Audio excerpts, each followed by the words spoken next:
As we've been reporting this morning, former kidnap victim Elizabeth Smart testified yesterday that she was raped every day by her kidnapper during her 9 months in captivity nearly 7 years ago. This was the first time that her father, Ed Smart, had heard some of the most disturbing details, and he joins us this morning live from Salt Lake City.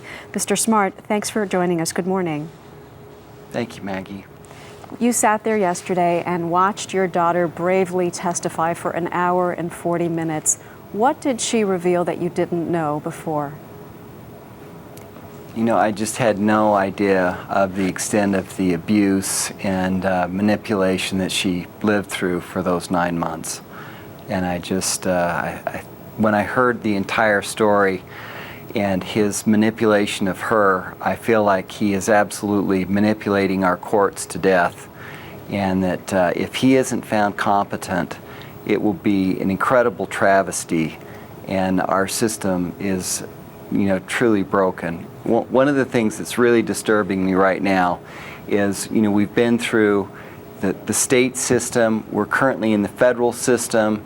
The U.S. Attorney General is potentially going to be changing Brett Tolman, our U.S. Attorney here in Utah, and as a father, I would plead and ask him to hold off. We've tried and tried to get this thing to an end, and at the moment, I feel more, there's greater prospect that this nightmare can come to an end. And as a father, I would just ask him to consider what our family's been through, what Elizabeth's been through, and plead with him to not change the prosecutor at this point.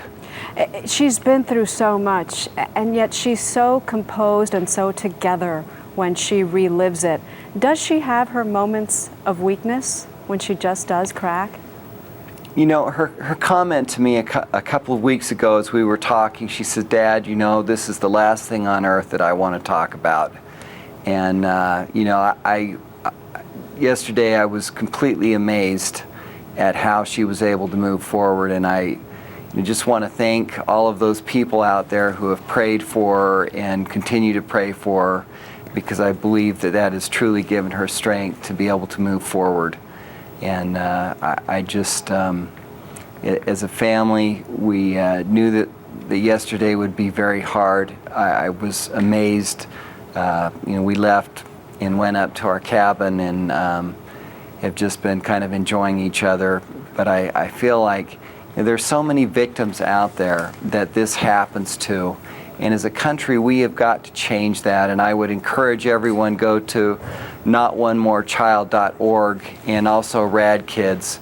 The Early Show did a wonderful job of presenting that program a few years ago, and I would encourage parents to learn about it. Our children need to know that nobody such as this person has the right to do this to them. Mm-hmm. It's totally unacceptable, and it's okay to tell. Right. And I think Elizabeth really stood out yesterday and tried to say to other victims that, this is a horrible thing that's happened.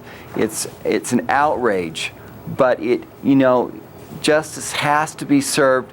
These people cannot get away with what they have. And this may be happening within a family.